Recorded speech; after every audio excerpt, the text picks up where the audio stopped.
Okay, bismillahirrahmanirrahim. Assalamualaikum warahmatullahi wabarakatuh dan salam sejahtera. Okay, cikgu sambung kelas kita hari ini. Cuma yang 1.1 cikgu lupa nak bagi tahu kepentingan rangkaian sistem saraf manusia dalam kehidupan harian. Okay, so ada sikit lah tapi sebenarnya awak dah jawab dah soalan dia.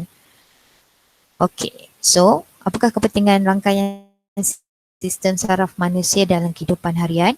Okay, rangkaian sistem saraf manusia berfungsi yang pertama, mengawal dan mengkoordinasikan organ dan bahagian badan. Okey, penerangan dia supaya dapat menjalankan proses dalam badan, contohnya pernafasan dan aktiviti-aktiviti harian seperti pergerakan badan. Okey, ada banyak lagi lah contoh-contoh yang lain sebenarnya. Okey, seterusnya sistem saraf yang terjejas, rosaklah. Salah satunya mungkin disebabkan kemalangan dan sebagainya. Lazimnya menjadikan seseorang itu lumpuh sementara, lumpuh separuh atau lumpuh keseluruhan. Lumpuh sementara mungkin sebulan, 2 bulan tak boleh berjalan, lepas tu boleh berjalan semula. Okey, ataupun ada orang kemalangan ataupun ada lakukan pembedahan dan sebagainya, ada komplikasi. Okey, lumpuh separuh badan contohnya dia ada masalah sistem saraf tunjang dia ada masalah, jadi dia tak dapat berjalan separuh badan dia daripada pinggang ke kaki, tak boleh bergerak.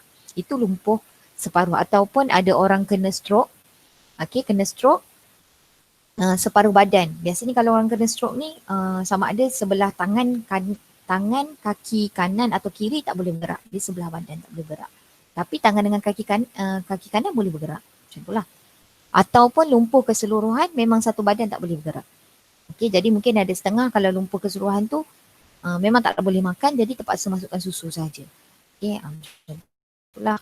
Masukkan susu terus ke dalam perut dia. Okey, sebagai contoh, sekiranya saraf dalam otot kaki atau tangan terjejas, seseorang itu akan menghadapi masalah untuk menggerakkan kaki atau tangannya. So, yang masalah adalah otot kaki. Jadi, saraf tu tak sampailah nak bagi arahan supaya kaki tu boleh berjalan bergerak. Dalam kes masalah sistem saraf yang lebih serius, yang lebih teruk, seseorang itu mungkin terpaksa bergantung pada mesin walaupun melakukan proses fisiologi seperti pernafasan ataupun denyutan jantung. Ada orang yang lagi teruk, lagi serius, nak denyutkan jantung dia pun kena guna mesin. Ini contoh macam orang koma lah macam tu. Tapi tengok situasi. Tak semestinya orang koma tu sebab ada masalah sistem saraf. Tapi ada orang yang bermasalah sistem saraf, koma, terpaksa gunakan alatan. Okay. So manusia digunakan oleh Tuhan dengan sistem saraf yang baik. Jadi harus menggunakan dan menjaganya dengan baik. So kita kena bersyukur lah. Okay. Salah satu cara kita bersyukur, jangan hisap rokok. Kenapa? Sebab hisap rokok boleh merosakkan sistem saraf manusia. Okey, ada setengah orang hisap rokok, perokok tegar, sehingga kan menyebabkan sistem saraf dia bermasalah sampai kena potong kaki. Sebenarnya kalau sistem saraf masalah, mungkin tak perlu potong kaki dia tak dapat bergerak saja. Tapi mungkin sebab ada komplikasi yang lain, sehingga terpaksa potong kaki dia. Ini kisah benar. Okey. Cabaran minda. Okey, selain sistem saraf, apakah sistem badan lain yang membantu pergerakan badan dan organ dalaman manusia?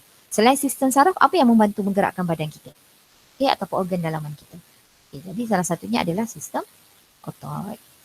Okey, so boleh tengok boleh imbas halaman ni macam cikgu dah bagi tahu. Okey, so boleh tengoklah robot manusia macam mana.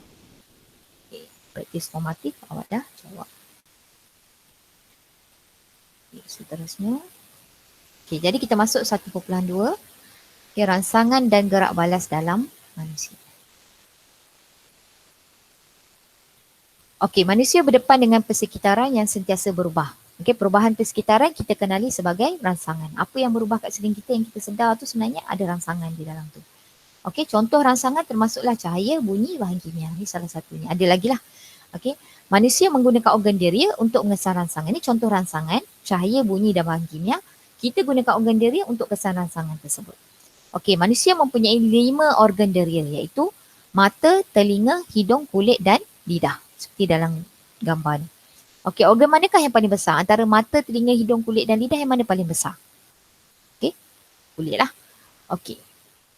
Jadi kita tengok, okey, so awak kena kenal pasti apa rangsangan dia, apa jenis organ yang terlibat, apa jenis derianya. Okey, yang pertama, kalau mata. Okey, mata ini adalah organ deria, organ mata. Okey, derianya adalah deria penglihatan. Jadi apa rangsangannya? Cahaya. Kenapa cikgu katakan cahaya? Okey, kerana kalau tak ada cahaya awak tak boleh nampak objek. Okey, kalau ada objek kat depan awak ada banyak, kalau waktu malam tak ada cahaya, awak tak nampak objek tu. Jadi rangsangan untuk mata ataupun deria penglihatan adalah cahaya. Okey, seterusnya telinga. Okey, telinga, organ telinga, deria pendengaran, rangsangannya adalah bunyi.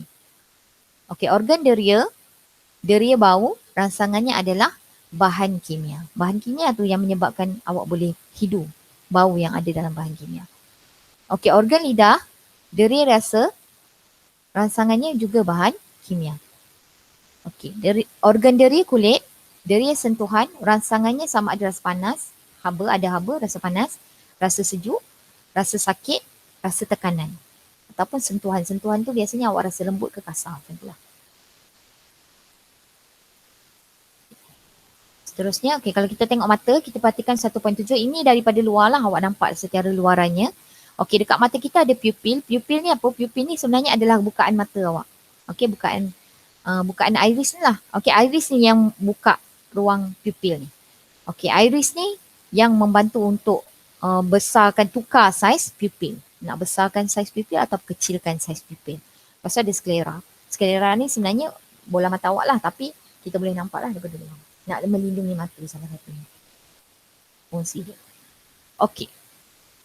So kalau awak pakai contact lens, sebenarnya awak ubah warna iris ni.